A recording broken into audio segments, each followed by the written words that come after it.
Good morning, everybody. I'm just going to start a project right now. You're looking at the wood that I'm going to be using. This is Newfoundland Birch, rough sawn, as you can see. Pretty rough sawn there. I'm going to be making a wagon for my kids, but this is often a wagon that is used in gardening or a utility wagon for all sorts of purposes. I got the undercarriage online on Amazon. Okay, where's my pencil? And I'll put in the description below of where I got that undercarriage to. So I think this is going to be an exciting project. I'm looking forward to it. I've decided to go with birch. I thought about going with pine or some local softwoods, but I realized that I'm going to be spending a lot of hours using this, not only with the kids, but when the kids outgrow it, I'm going to be using it for all sorts of things. Wagons are a nice way to move things around. So I'm going to make it out of hardwood. I went with rough birch because it's soft. It's well, it is a little bit soft in the hardwood, but it's cheap. The cheapest hardwood we can get. And but it's still something that's going to last. I haven't decided yet what I'm going to finish it with. I'm thinking I'm going to go with a Helmsman spar varnish, so it has the durability and water resistance that it will have to have being outdoors. And being outdoors, you want it protected from UV radiation. So that spar varnish is designed for that. It's designed for the spars of a ship, of a sailing boat. So here are my dimensions. It's 40 inches long, 16 inches wide, and the fence I'm going to put on is going to be 8 inches from the bottom. It's kind of a fence with one bar going across at 2 inches and another going across at the top. So I have 1 by 2 inch board, birch board for those. So it's going to look something like that with a nice corner post. And the wagon wheels. Let's take a look. So it's going to look something like that. You kind of see how that's going to go. So that's 8 inches on the post. And every 2 inches will be staggered either with rail or non-rail. So there'll be 2 rails, 2 inches, 2 inches. And that's how I'm going to make that. Fairly simple, but all birch.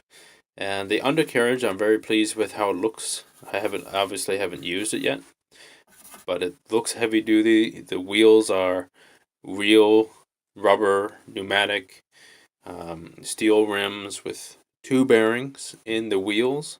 So when it goes on the axles, it is smooth riding. So I think they're going to be good.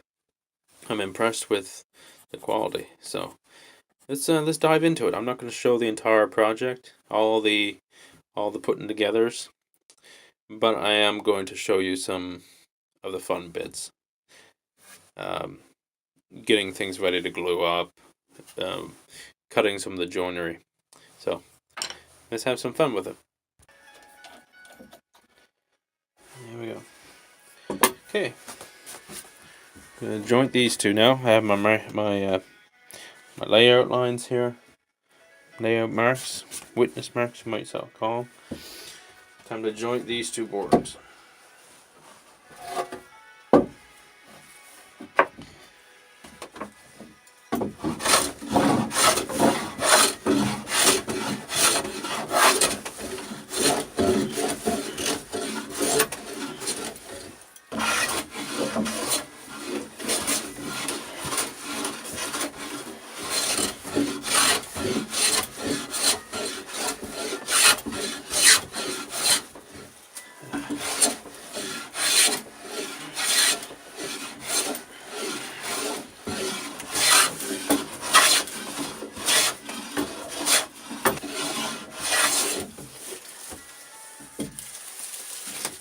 I just love how this wood brightens up when you begin to plane. So, I'll sight down the end.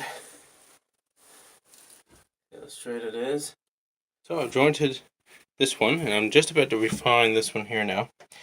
Let's get a downward view. This is my refinement. This is where I find little bits to take off to get that to be a seamless line. So you can see here there's a gap, not much of one. 1/4 of a millimeter. I know it looks dark because there's a shadow where this board is slightly thicker, because I haven't dressed the tops yet. But it's tight right here.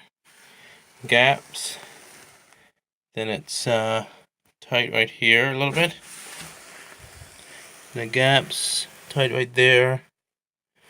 And then it's tight a little bit right there. So what I do is I lift the board up then, and I mark it everywhere I see a little bit of a tight spot. Here, a little bit on the end, there and there. And if you keep going at that, 3 or 4 runs of taking off those little high spots usually makes it perfect. The plane gets it straight. Planing them both together, faces together, gives them a matching face. But I find this little tiny bit of refinement just makes it just that little bit tighter joint. So let's take a look at that. So my first mark is right here, just a little bit of tightness right on that end.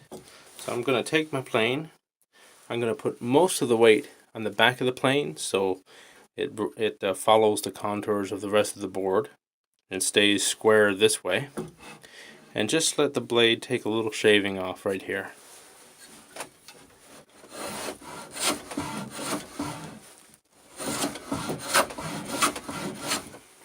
That's all I'm going to do there.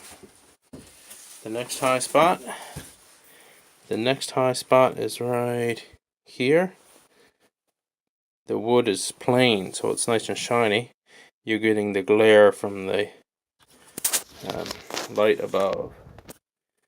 So let's just move the camera a little bit. I'm going to do the same thing right here, just a little refinement shaving. Kind of feathered it in and then feathered it off. So here's my next mark, and we're going to take a closer look at what I mean by feathering in. Right here, I'm going to exaggerate it a lot here. When I feather in, I want to start the blade here, 1/4 inch or so, an inch before the mark, drop the blade in, and a little bit after, pull it off. So what that does is feathers the cut in full thickness where I got my marks, and then it feathers back out to nothing afterwards.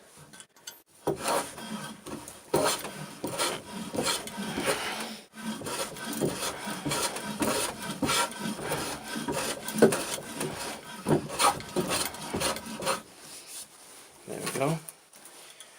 One more mark.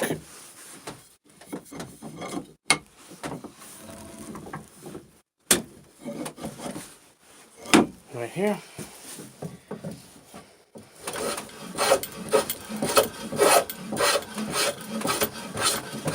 A little bit against the grain there. There we go. So let's check the fit again.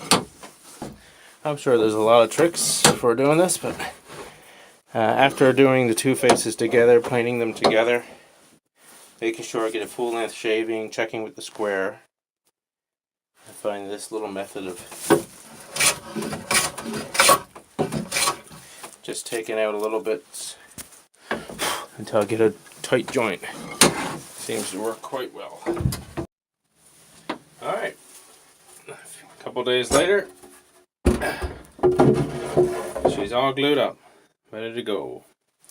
As you can see, there's nice amount of squeeze out and expansion of that polyurethane glue all the way along the glue joints. I might see a hairline gap in a couple spots, but nothing serious at all. It all looks very nice. Now, Can't remember if I filmed it or not. Oh, let's turn this around.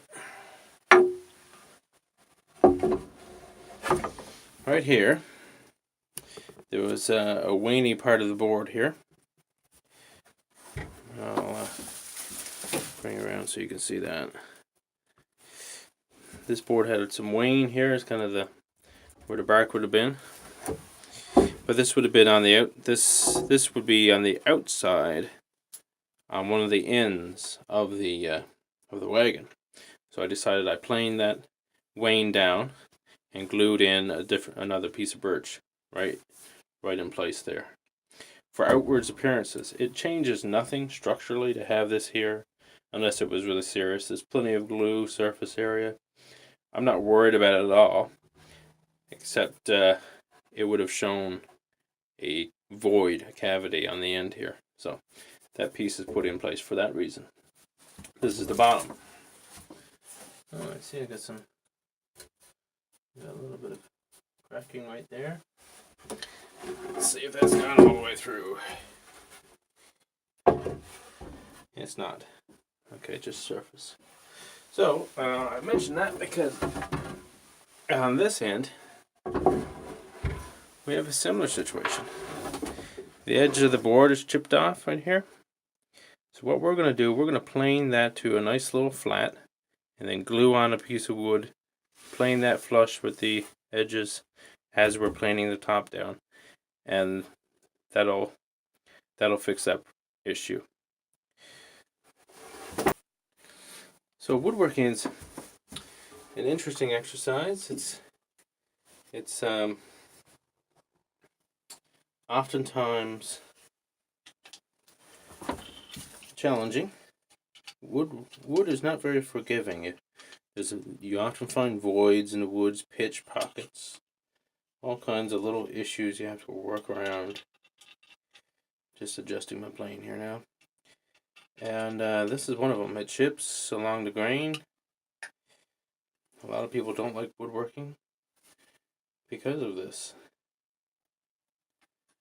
And but all the seasoned woodworkers would tell you, a lot of woodworking is knowing how to deal with little problems like this. What we're going to do, we're going to put the plane right on the same plane as that chip. So it's not going to be tipped this way or this way. It's going to be on the same plane as that chip, like this. And plane off a flat right here.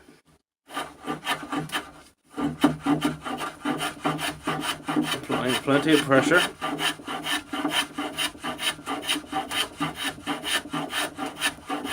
Making sure to keep the sole flat. We're going to check this with a straight edge to make sure it is indeed straight, and it is. Nice. That way when I glue on a piece of wood right here, it'll be flush, and you won't have to worry about there being a bad glue seam there. So let's grab a piece of birch.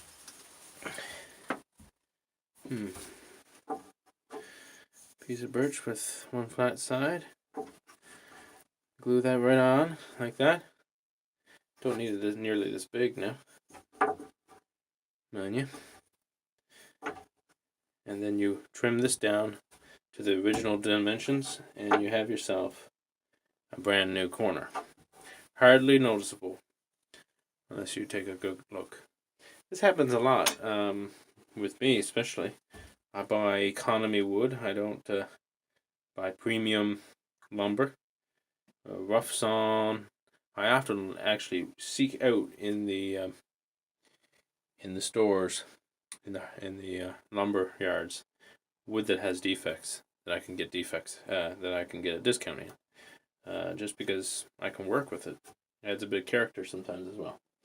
So I'll get a suitable piece of wood to glue on that. We'll bring it inside, glue that on. Next time you'll see it, I'll be planing down the top and the edges, and we'll address that corner.